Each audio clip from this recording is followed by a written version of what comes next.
게 아니라 취약한 척을 했던 거 아니냐 뭐 이런 비판까지 받고 있는 상당한 신뢰의 위기를 맞고 있습니다. 그리고 이제 그런 네이버의 지금의 위치를 보여주는 또 여론조사 결과가 하나가 나왔어요. 그래서 요거를 소개를 해드리려고 예, 예. 하는데요. 이 여론조사는 어제 네이버의 기사배열 공론화 포럼이라는 조직이 있어요. 음. 이 조직에서 하고 공개를 한 예, 여론조사인데요. 예, 예. 기사배열 공론화 포럼이 뭐냐면 이게 지난 1월에 네이버가 스포츠 기사 배열을 조작한 것이 드러나서 논란이 한참 되고 있을 때 그 즈음에서 이 네이버가 만든 기구입니다. 그래서 대체 이런 기구를 만들어서 뭘 하려나 했는데 뭐 일단 여론조사를 했더라고요. 음. 그래서 그 내용에 대해서 좀 말씀을 예, 드리겠습니다. 예. 질문들은 이 네이버를 신뢰할 수 있는가가 핵심이었던 것 같아요. 그것과 관련해서 뭐 여러 가지의 종류로 질문을 바꿔서 물어본 모양인데 음. 일단 첫 번째는 네이버가 가짜 뉴스를 걸러서 배열을 하고 있는가? 그런 질문이었습니다. 근데 그 결과를 보면 딱 23.5%의 응답자만이 네이버가 기사를 배열할 때 가짜 뉴스를 거르고 있다. 네. 그러니까 네이버를 신뢰할 수 있다. 네, 이렇게 예, 답했습니다. 예. 그러니까 네이버를 신뢰한다는 대답이 23.5%밖에 안 되는 거예요. 그리고 뭐 보통, 이 보통이라는 거는 좀 어떻게 해석해야 될지 잘 모르겠는데 대체 보통이라는 답을 왜 넣었는지 잘 모르겠고요. 음. 근데 어쨌든 이 보통이라고 응답한 사람이 41% 그리고 동의하지 않는다. 그러니까 네이버가 가짜 뉴스도 싣고 있다. 이렇게 보는 응답자가 35.5%. 어. 그러니까 가짜 뉴스는 없다라고 보는 사람들보다 한 12%포인트 정도가 더 높게 예, 나타났습니다. 예. 그리고 응답자를 네이버 이용자로 한정을 했을 경우, 그러니까 네이버를 쓰는 사람들만 대상으로 했을 경우에는 오히려 신뢰도가 더 떨어져요. 아하. 가짜 뉴스를 거른다, 그러니까 믿을 만하다라는 응답자가 22.3%로 조금 떨어졌고요. 예. 반면에 가짜 뉴스를 걸러내서 배열하지 않는다, 그러니까 네이버 기사 배열을 믿을 수가 없다라는 응답이 38.3%, 그러니까 조금 아. 예, 올라가서 예, 예. 격차가 더 벌어졌습니다. 이 이율배반적인 게 그럼 왜 네이버 뉴스를 봅니까? 못 믿으면서. 그렇죠. 못 믿으면서 어쨌든 사람들은 네이버를 비판적으로 보신다는 거죠. 그러니까 개 중에는 믿을 만한 기사가 더 있으니까. 그리고 또 아무래도 네이버가 시장에선 1등이니까 그래도 뭐 사실인 뉴스를 보다 많이 전하겠거니 하면서 선택하는 경우를 할지 참 분간이 가기 힘드네요. 그렇습니다. 뭐 아무래도 뭐 그런 이유인 것 예. 같은데요. 이 한국에서 가장 많은 정보가 모이는 곳이 또 시장 지배 그걸로는 1위인 네이버다 보니까 음. 울며 겨자 먹기를 혹시 보시는 건 아닌가 뭐 그런 생각도 들고, 근데 그럼에도 불구하고 네이버를 왜 보냐 뭐 이런 질문은 없었기 때문에 예, 예, 예. 이게 쉽게 단정을 내리기는 좀 어려울 것 같습니다. 그리고 비슷한 유형의 질문들이 이어지는데 근데 약간 질문을 바꿔봐서 질문을 했었어요. 예. 그러니까 설문의 질문 내용은 이랬습니다.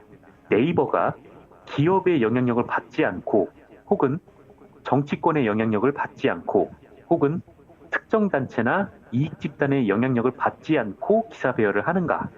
라는 질문을 던졌는데요. 여기서 기업의 영향력을 받는다는 응답이 42.3%, 예. 받지 않는다는 응답이 22%에 예, 불과했어요. 예. 그러니까 이렇게 질문을 하면은 조금 더 네이버를 불신을 하고 있는 겁니다. 음.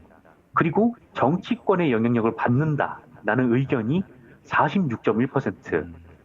받지 않는다는 응답이 예, 20.5%였고요. 예. 특정 단체나 이익 집단의 영향을 받는다는 응답이 41.2%, 영향을 받지 않는다는 응답이 22.2%에 그쳐서 예. 절반가량이 외부의 영향력이 있을 것이다, 이렇게 생각을 하는 걸로 나타났습니다. 예. 역시 이 질문을 네이버 이용자에 한해서 조사를 한 결과, 응답 결과는 더 나빴는데요. 음. 기업의 영향을 받는다가 46.9, 정치권의 영향력을 받는다가 50.1, 특정 단체나 이익단체의 영향을 받는다가 45.2, 이렇게 높게 나왔습니다. 예. 역시나 좀 다른 식으로 질문을 해서 네이버가 사회 기득권층에 유리한 기사를 예, 배열하느냐라는 예, 예. 질문을 예. 던졌는데 여기에 동의한다, 그러니까 네이버는 사회 기득권에 유리하게 기사를 배치한다는 응답이 36.2, 음. 그리고 동의하지 않는다가 21.3이었습니다. 기득권 세력을 옹호한다라는 의견이 약간 더 많네요. 네, 그렇습니다. 이거는 뭐 가짜 뉴스를 거른다라는 응답과 거의 비슷한 결과가 나온 것 같고요. 예. 그리고 이제 마지막 질문으로 네이버를 비롯한 포털이 언론이냐라는 질문에는 46.5%가 언론이다라고 봤고요. 이 42.1%가 언론이 아니다라고 봤습니다. 비슷한 수치가 나온 거죠. 네. 근데 요거는 좀 질문을 다르게 했으면 어떤 결과가 나왔을까 좀 궁금하더라고요. 네. 그러니까 언론의 역할을 하고 있는 것, 그리고 언론의 책임성을 방기하고 있는 것, 뭐 요렇게 두 가지로 분류를 해서 좀 질문했으면은 어떻게 나왔을까 좀 궁금하던데, 네. 어쨌든 이 질문에서는 그냥 언론이냐 뭐 이렇게만 물어봤습니다. 예, 그래요. 우리 정상근 기자가 네이버에 취업하는 수밖에 없겠네요. 장기주간 통신을 필요하고 뽑아줄지 잘 모르겠습니다만은요. 그러니까 왜 네이버를 언론으로 분류해야 하느냐 이렇게 묻는 분들이 있을지 모르겠는데 단순히 여러 언론사들의 뉴스를 그냥 나열만 했을 뿐인데 왜 네이버를 언론으로 규정해야 하느냐. 사실 네이버가 뉴스 편집을 하거든요. 그래서 이제 뉴스 편집을 하면은 자기들이 중요하다고 판단한다는 그런 뉴스를 전면에 내세우고 뭐 그렇게 썩 중요하지 않다라고 생각되는 뉴스는 뭐 그냥 아예 대문에 걸지도 않고 그냥 여러 뉴스 중에 하나로 흘러가게 만들어 버린다는 거죠. 그렇기 때문에 이런 편집을 통해서 그 의도를 표출하기 때문에 네이버의 의견이 실린 뉴스 편집은 당연히 언론의 기능을 수행하고 있다라고 봐야 되는 것이고, 따라서 언론의 영역으로 네이버를 놓아야 하며, 그렇다면은 언론으로서 마땅히 져야 할 의무와 책임을 감당하는 것이 온당하다라는 그런 이야기죠. 근데 자기들은 언론이 아니기 때문에 책임질 일 안 하겠다, 지금 이러고 있는 거 아니겠어요? 그렇습니다. 이 네이버가 기사를 쓰지 않는다고, 그러니까 기사를 쓰는 것만 이 언론의 중요한 역할이라고 보시는 분들도 계시는데, 근데 사실 기자들이 소속된 조직이 편집국 아닙니까? 예. 이 신문 같은 경우에는요. 그리고 그 편집국의 수장은 취재, 기사 작성 국장 이렇게 부르지 않고 편집국장이라고 불러요. 예. 그러니까 가장 강력한 권한을 갖고 있는 사람은 기자들이 가져온 기사를 가지고 이거를 편집을 하는 사람들을 가장 높은 자리라고 하는 거죠. 기자들 사이에서는. 네. 그렇기 때문에 이 편집이라는 기능은 언론의 가장 중요한 기능 중에 하나라고 봐야 되는 거고, 뭐 그런 의미에서 아까 피디님께서 말씀하신 것처럼 네이버도 언론이라고 봐야 된다라고 저도 그렇게 생각을 하거든요. 네. 그래서 어쨌든 네이버가 이런 식의 뭐 조사를 했는데, 마지막으로 이 네이버가 최근에 이 기사 배열 문제로 논란이 된 후에 네이버가 발표했던 대책이 앞으로는 인공지능이 뉴스를 편집하겠다 이런 거였거든요. 인공지능이 사람이 아니라. 네네. 근데 이에 대해서는 편집 역할을 기계가 맡아야 된다, 그러니까 인공지능이 편집해야 된다라고 지지한 분들이 23.5%밖에 안 됐어요. 그러니까 지금 네이버의 불신을 둘러싼 이 해법이 지금 잘못됐다라고 보는 사람들이 훨씬 더 많았다는 겁니다. 근데 그 AI, 즉 인공지능이 편집하도록 만든다는 건데 어떤 뉴스가 우선돼야 하고 어떤 뉴스는 그냥 스킵해도 되는 것인지, 그 기본값을 넣어주는 것도 네이버 아닙니까? 그렇습니다. 그것도 결국 이제 알고리즘을 짜는 것도 사람이 하는 일이죠. 그렇죠. 그러니까 뭐 다음에는 뭐 루빅스라는 인공지능이 있는데, 이를테면 이제 뭐 제가 뭐 자유한국당 기사만 쭉 봤다 그러면은 앞으로 이 다음 모바일 같은 데 가면 계속 자유한국당 관련 뉴스들이 주로 배치가 되는 거예요. 그러니까 사람별로 다르게 뉴스 편집을 해주겠다는 거예요? 그 이용자가 관심이 있는 분야에 대해서만 계속 뉴스 편집이 주로 나타나게 해주겠다는 건데, 이렇게 될 경우에는 오히려 부작용이 날 수 있는 게 이 확증 편향이 더 강해질 우려도 있고, 그렇죠. 또 그것이 가짜 뉴스를 거르지도 못할 수도 있다라는 그런 점이 있는 거죠. 확증 편향이라 하면 예를 들어서 제가 정상근 기자를 이제 비리 혐의자라고 생각한단 말이죠. 그래서 정상근 기자에게 불리한 기사만 계속 검색을 해요. 그러면 이제 제가 보는 네이버 뉴스는 정상근 기자에게 불리한 기사만 뜨게 됨으로써 봐라 이 나쁜 새끼, 이거 봐, 기사가 다 말해주잖아, 이러면서 이제 정상근은 죽일 놈이 되는 인식을 더욱 굳혀버리게 만든다는 거죠. 방금 요게 약간 진심이 들어있는 것 같아가지고 별 말씀도 하십니다. 뭔가 기분 전혀 그렇지 않습니다. 아니 제가 감히 어떻게 정상근 그렇군요. 기자님을 그렇게 얘기하겠습니까? 어쨌든 뭐 그렇게 이제 될 수도 있는 거죠. 그러니까 인공지능이 이 기사 배열을 한다고 해서 편향성 문제, 뭐 이런 문제들이 다 해결이 될 수는 없는 거거든요. 그렇죠. 근데 지금 네이버는 그냥 인공지능이 편집을 한다, 이런 대책을 땜질식으로 내놓고 더 이상 뭐 아무 대책도 내놓지 않고 있는 그런 상황인데요. 무슨 대책을 세우던 간에 공적 감시와 통제를 받아야 뭐 무슨 대책이든 진정성을 인정받을 수 있는 거 아니겠어요? 근데 지금 네이버가 하는 일들을 보면은 우리가 알아서 잘할 테니까 이번에 마음에 안 들면 뭐 다음 대책을 또 만들어 줄게. 이거 아니에요, 한마디로. 그렇죠. 그 대책도 굉장히 땜질식인데 예. 네이버가 지금 받고 있는 이 신뢰 문제는 제가 봤을 때 두 가지 문제가 있다고 보는데 일단 하나는 네이버가 자꾸 기사 편집을 하려는 것, 그러니까 기사를 배열을 자꾸 하려는 것, 그것이고 두 번째는 공론장으로서의 역할을 하면서 댓글 조작도 막지 못하고 있다라는 데 있다고 예, 보거든요. 예, 예. 근데 그 본질을 지금 외면하고 계속 피해 다니면서 그러니까 한마디로 언론의 역할을 하면서 언론이 버는 돈을 벌고 반면에 그만큼의 책임을 지려하지 않는 게 지금 가장 큰 문제인데 그렇습니다. 이럴 경우에는 이제 김용민 PD께서 얘기하신 것처럼 아예 그냥 언론의 역할을 포기하든지 그러니까 네이버에 어떤 뉴스도 나오지 않게 하든지 그냥 검색 엔진만 하든지 네. 아니면 돈을 벌고 언론의 역할을 하는 만큼 그만큼의 감시와 견제를 받던지 요거 둘 중에 하나를 선택을 해야 되는데 그걸 지금 못하고 있는 지난 거죠. 대선 때는 말이죠. 추천을 많이 받은 댓글로 해서 검색하는 그 기능을 없앴더라고요. 그러면 이제 우리 매크로 하지 말아야지. 이러겠어요? 그럼 최신 댓글은 계속 우선적으로 노출된단 말이죠. 그럼 더 열심히 최신 댓글로 만들기 위해서 계속 또 공작한단 말이에요. 이 실제로 한겨레 김한 기자가 이 한나라당 그리고 새누리당의 매크로 과거 공작들을 폭로를 할 때 직접 매크로를 이용한 댓글 달기를 시연해 봤잖아요. 네네. 근데 이게 최신순으로 나오게 이렇게 조작을 했음에도 불구하고 최신순에 맞게 그러니까 계속 최신 댓글을 매크로 프로그램을 이용해서 달 수 있다라는 거죠. 예, 예. 그러니까 이거는 정말 아무 대책도 사실은 아닌 그런 셈인데 그렇습니다. 네이버는 뭐 그런 거를 대책이라고 내놓고 있으니 이게 지금 신뢰가 지금 회복이 안 되고 있는 겁니다. 네. 그래서 뭐 이 여론조사를 해서 네이버가 뭘 하려는지는 잘 모르겠어요. 근데 어쨌든 네이버가 본인의 좀 역할을 좀 분명히 인지하고 이 사회적 책임을 지려는 마음을 갖기를 네, 바라봅니다. 알겠습니다. 저 시간이 많이 가서 짧게 다음 기사 또 살펴보겠습니다. 네, 이 서울신문이 지금 시끌시끌한데요. 그래서 짧게 요 얘기를 전해드리겠습니다. 일전에도 서울신문이 시끄럽다 이런 말씀을 드렸었어요. 네. 그러니까 이 새로운 사장 선임 과정이 있었는데 여기에 고광원 당시 후보가 유력했는데 이 고광원 후보가 마치 청와대의 한 행정관과 교감을 한 뒤에 출마한 것처럼 발언을 해서 네. 이게 서울신문 내부가 좀 발칵 뒤집혔다라는 얘기였습니다. 네. 그리고 이 논란 끝에 결국 고광원 사장은 선임이 됐었고요. 이때 서울신문 구성원들이 일종의 빅딜을 했는데 고광원 사장을 받아들이는 대신에 서울신문을 완전한 독립언론으로 추진을 하기 위해서 고광원 사장과 협약을 체결을 한 거예요. 예, 예. 그러니까 고광원 사장이 취임으로부터 4주 이내에 기획재정부로부터 서울신문의 독립성 확보에 대한 동의를 받아야 한다라는 것이었고 이거를 받지 못하면 사퇴를 하겠다. 그러니까 일종의 각서를 썼습니다. 예. 그리고 이제 서울신문 구성원들이 요구한 독립성 확보 방안의 내용은 이런데 일단 첫 번째가 서울신문은 우리사주 조합이 있거든요. 이게 2대 주주예요.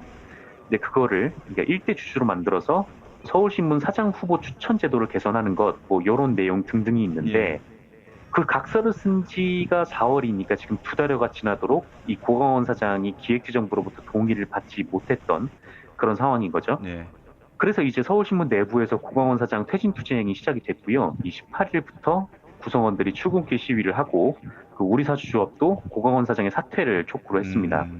그리고 이제 고광원 사장은 사내에 이 협약서의 기재부 사인을 받기 위해 노력했는데 사주조합이 정한 약속 시한을 지키지 못했다. 노력은 하고 있는데 뭐 그게 잘 안 됐다. 뭐 죄송하다 이렇게 얘기를 했습니다. 그래서 여기까지가 지금 시끄러운 서울신문 상황인데요. 예.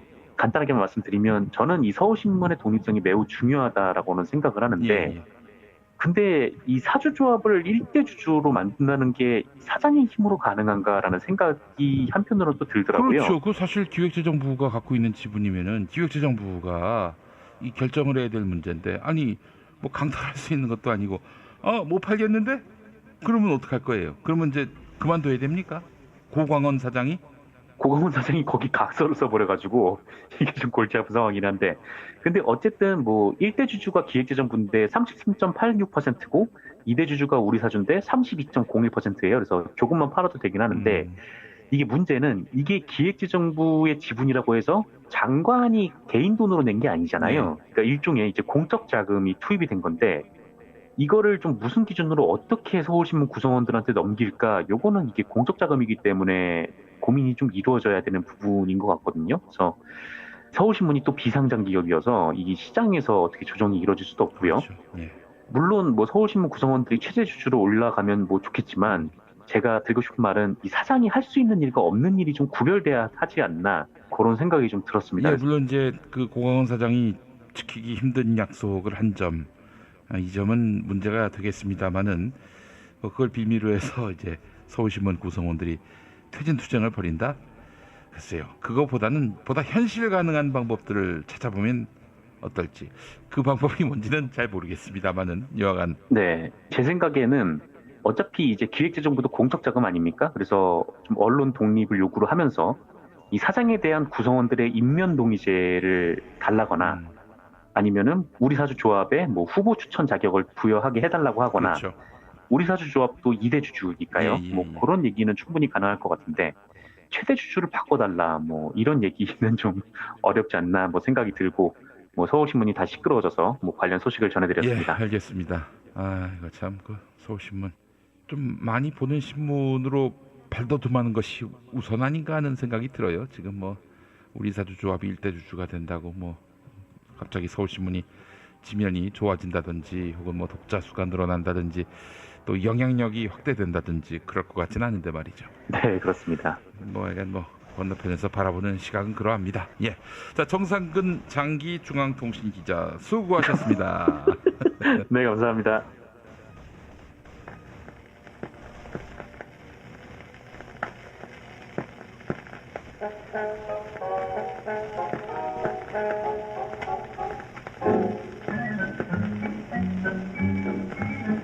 박현민 청와대 선임 행정관은 지난해 19대 대선 당시 선거 전 마지막 토요일 서울 홍대 프리허그 행사 중에 불법 선거운동을 한 혐의로 재판에 넘겨졌습니다. 2012년에 썼던 문재인 후보 로고송을 선거관리당국에 신고 안 하고 스피커를 통해 내보냈다는 혐의입니다. 70만 원의 벌금형이긴 하지만 상당수 시민들은 어이없어 합니다. 문재인 대통령 최측근이라는 것이 죄가 아니냐 이런 이야기도 하네요. 기억하십니까? 홍대 프리허그 행사. 부산의 한 대학생이 마법의 성을 불렀는데요. 다시 들어보시죠.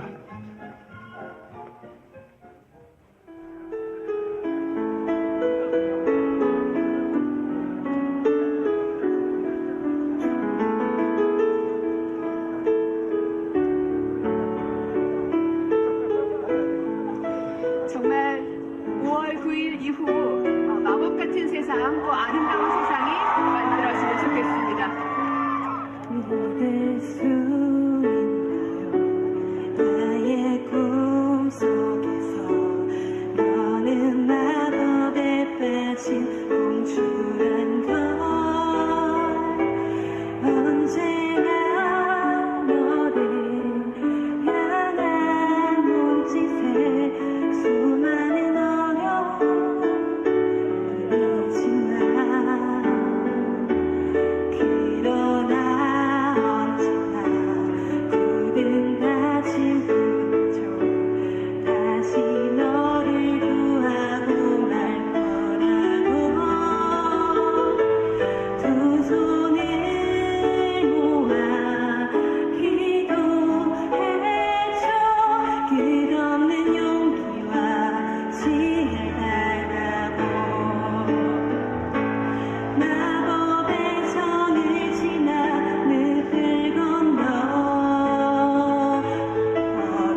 탄핵 때문에 뭐 이야기를 전달을 하려고 해도 길을 막고 듣질 않아요.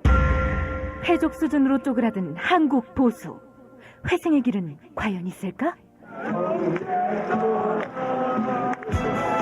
변화된 정치 환경, 갈 길 잃은 보수에게 새로운 희망을 제시한다. 애국 보수의 화려한 부활과 집권을 위한 본격 가이드. 김용민의 신간, 보수를 지켜라. 진중권도 투표하는 보수 정당. 광주에서도 일당이 될 수 있는 보수 정당. 젊은이들의 입당이 줄을 잇는 보수 정당. 언제까지 민주당 정의당을 부러워만 할 것인가? 부러우면 진다니까? 자유한국당 당원 김용민이 쓴 보수를 지켜라. 이김에서 나왔습니다.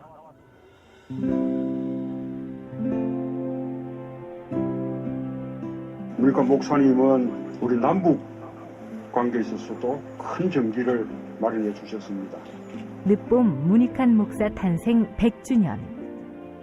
민주화와 통일운동을 위해 11년 4개월간 옥고를 마다하지 않은 행동하는 양심. 오늘 우리가 누리고 있는 이 민주주의 또 문익환 목사님의 덕분이 아주 큽니다. 그가 24년 동안 살았던 서울 강북구 인수봉로 통일의 집이 6월 1일 문익환 통일의 집 박물관으로 거듭납니다. 사람들이 이렇게 항상 북적북적 이렇게 했던 공간이라 아버지한테만 아니라 우리 모두들한테 굉장히 큰 의미가 있는 통일의 역사를 기억하며 통일의 길을 모색하는 문익환 통일의 집 박물관 기념사업 추진위원으로 함께해 주시겠습니까? 이건 단지 어떤 유가족들의 유산이 아니라 우리 시대가 가지고 있는 유산이기 때문에 자세한 안내는 포털 사이트에서 문익환 통일의 집을 입력해 주세요.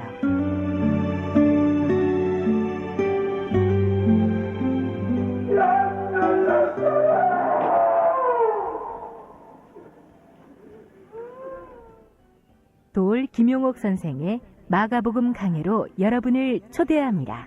이 마가복음이라는 게 대단히 중요합니다. 왜냐하면 복음서의 원형이기 때문에. 원형. 매주 일요일 아침 11시 서울 서대문구 충정로 20 서울 지하철 충정로역 9번 출구 앞에 있는 벙커원에서 도울과 만나세요. 율법을 믿으시겠다고? 신약이 율법의 완성이라고? 얼어빠져. 그따위 기독교 내 입 앞에서 제발 입도 뻥끗 터지지 말아요. 그런 소리들은. 벙커원 교회 일요일 예배를 겸하는 이 자리. 도울이 진리와 생명이었던 예수를 원형 그대로 복원합니다. 그 십자가를 과감하게 걸머지고 돌아가신 예수를 말하지 아니하고 믿으면 너는 금방 축복받을 일만 남았다. 이게 한국 목사들 99%의 거짓말 설교예요. 도울의 마가복음 설교는 따로 녹화 녹음되지 않으며 현장에서만 만나실 수 있습니다. 김용민닷컴 자유 게시판에 올라온 사연 일부 소개합니다. 취조 반장님, 하루아침에 자유한국당이 중앙당을 해체한다니 이거야말로 쇼 아닌가요? 라고 하셨습니다. 네, 지적하신 대로 해체가 아니라 사실상 해체였습니다. 구름신발님, 연동형 비례대표제 도입이 필요하다고 생각합니다. 민의를 정확히 반영하기 위해 국민이 지지한 만큼만 의석수를 가져가는 게 맞다고 봅니다. 라고 하셨고요. 네, 그렇습니다. 30%대의 득표율로 과반 이상 가져가는 승자 독식 구조. 낡은 정치를 지탱해온 축이었죠. 네, 2018년 6월 20일 수요일 김용민 브리핑 모두 마치겠습니다. 애청해주신 여러분 감사합니다.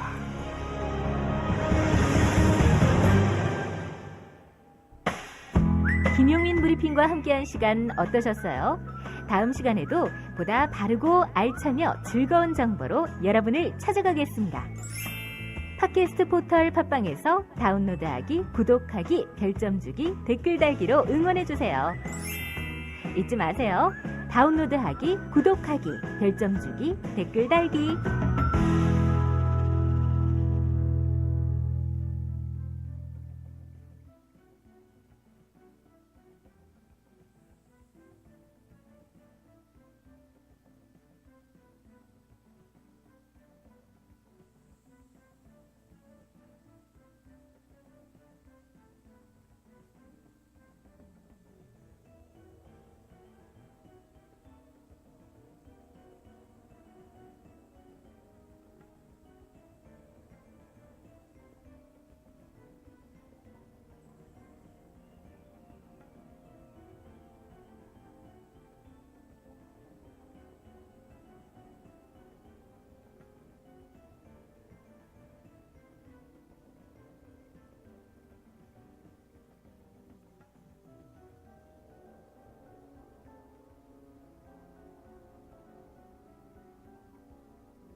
김현정의 뉴스 쇼.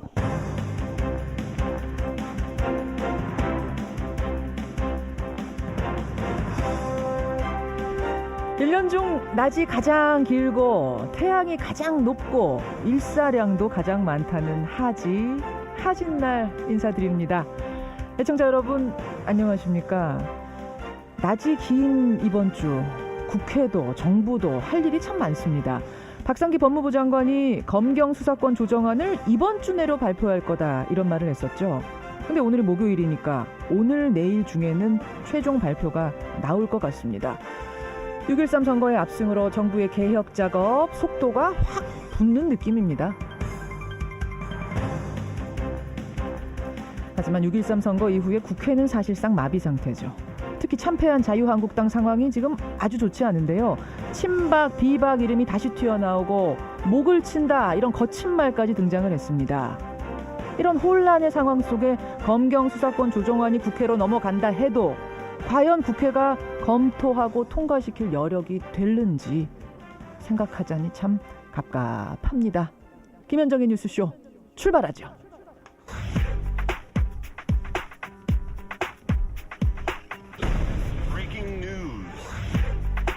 김현정의 뉴스쇼가 주목한 오늘의 포인트 김정훈 기자 나와 있습니다. 어서 오세요, 김 기자. 네. 예, 첫 포인트 어디부터 갈까요? 친박 비박의 끝장 토론 한국당 의원총회입니다. 한국당 의원총회 친박 비박 개파 갈등이 또다시 불거진 가운데 오늘 열리는 겁니까? 네, 오늘 자유한국당이 의원총회를 열어서 지방선거 참패에 따른 혁신안을 논의하는데요. 결국 친박 비박 대결장이 될 것 같습니다. 앞서 김성태 원내대표가 중앙당 축소를 핵심으로 한 혁신안을 제시한 뒤에 비박계와 함께 인적 청산을 압박하고 있고요. 그렇죠. 이에 맞선 친박계가 반발하는 모습이거든요. 그런 와중에 메모 한 장이 나온 거잖아요. 그 메모 내용에 목을 친다 이런 내용이 있었죠. 네. 비박계 박성중 의원의 그 메모 내용이 드러나면서 친박계 전체가 지금 부글부글 끓고 있습니다. 오늘 의원총회에서 김성태 원내대표의 혁신안이 추진되면요. 비박계가 일단 당의 주도권을 줄 것으로 보이고 그렇지 않다면 내홍은 새로운 양상에 접어들 것 같습니다. 이런 상황 속에서 탈당 선언, 불출마 선언이 이어지고 있어요. 네네. 친박계의 맏형이죠. 8선의 서청원 의원이 어제 탈당을 선언했습니다. 앞서 김무성 의원은 차기 총선 불출마를 선언했는데 그러니까 친박계 좌장 서청원 의원은 불출마는 아니고 탈당 선언을 한 거고 네, 현재까지는요. 비박계 좌장 김무성 의원은 아예 총선 불출마를 선언해버린 거예요. 맞습니다. 여기에 초선인 윤상직 의원까지 그 불출마 선언 그 대열에 합류를 했습니다. 또 정종섭, 김정은 의원 역시 불출마 의사를 보인 것으로 알려졌는데 자의 또는 타의에 따른 이선 후퇴 도미노 더 있을 것 같습니다. 그러니까 뭔가 내려놔야지 이 개혁의 순수성, 그러니까 권력 주려고 하는 게 아니라 진짜 당위에서 저러는 거야 라고 믿어주지 않겠는가. 그런 주장들이 계속 빗발치는 것이죠. 그러니까 이제 중진들이 내려놓기 시작하는 건데 과연 어디까지 내려놓을 수 있을 것인가. 이것도 또 하나의 관전 포인트입니다. 잠시 후에 이른바 그 복당파 모임에서 메모가 나온 거잖아요. 네네. 그 모임에 참석했던 분 김영우 의원 연결을 해보겠습니다. 다음 포인트 가죠. 네, 북미 회담 끌지 않겠다는 볼턴입니다. 볼턴 대북 강경파 아닙니까? 네. 다시 북한 압박하는 겁니까? 존 볼턴 백악관 국가안보회의 보좌관이 북미 협상과 관련해서 길게 늘어지는 회담은 없을 것이다. 우리는 빨리 움직이고 싶고 북한도 그래야 할 것이라고 밝혔습니다. 어떻게 보면 긍정적인 것 같고 어떻게 보면 압박 같고. 어쨌든 북한이 후속 조치를 신속하게 이행해야 한다. 이런 뜻이거든요. 그러면서요. 김정은 앞에는 핵무기와 생화학 무기 또 탄도미사일 포기에 대한 선택지들이 놓여 있고 이것을 선택하면 북한은 매우 다른 미래를 갖게 될 것이다. 이렇게 말을 했어요. 생화학 무기가 들어갔네요? 핵뿐 아니라 생화학 무기까지 언급한 것이죠. 그 모두가 폐기 대상이라는 건데 북한도 그 전체를 폐기할 의사가 있다. 이렇게 밝혔다. 이게 바로 볼턴의 전언이거든요. 그래요. 한번 지켜봐야 되겠습니다. 다음 포인트는 뭡니까? 러시아 국빈 방문입니다. 문재인 대통령. 네. 오늘 가는 거죠? 오늘부터 2박 4일 일정으로 우리 대통령이 러시아 국빈 방문하는데 이게 19년 만입니다. 푸틴 대통령과 정상회담을 하는데요. 한반도 비핵화를 위한 협력을 구하는 게 일단 가장 큰 목적이겠죠. 또 다른 숙제는 경제협력 방안입니다. 문 대통령이 지난해 나인 브릿지 전략을 발표했거든요. 이게 한국과 러시아 사이에 가스, 철도, 항만 등 9개의 다리를 도와서 공동의 이익을 창출하지 이런 내용이었는데 여기에 북한의 참여 가능성까지 높아지면서 남북러 삼각 경제협력 모델이 실현될지 관심이 모아지고 있습니다. 거기다가 밤사이에 또 들어온 큰 뉴스가 한진그룹 이명희 씨, 조양호 회장 부인 이명희 씨 구속영장이 또 기각된 뉴스.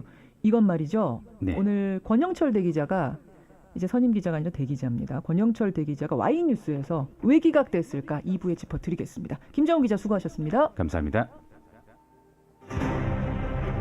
전부 수술대 위에 올라서 이 대수술을 집도할 맹인을 우리가 모셔야 된다. 기존의 전대를 준비하던 당권 주자들은 크게 반발하고 있습니다. 친박과 비박의 싸움 격화 등이 적힌 한 의원의 휴대폰 메모가 언론에 공개되면서 논란이 됐습니다. 전혀 오해를 가질 필요, 친박 비박을 가리면서 대여투쟁력을 강화하고 선봉에 설 수 있습니다.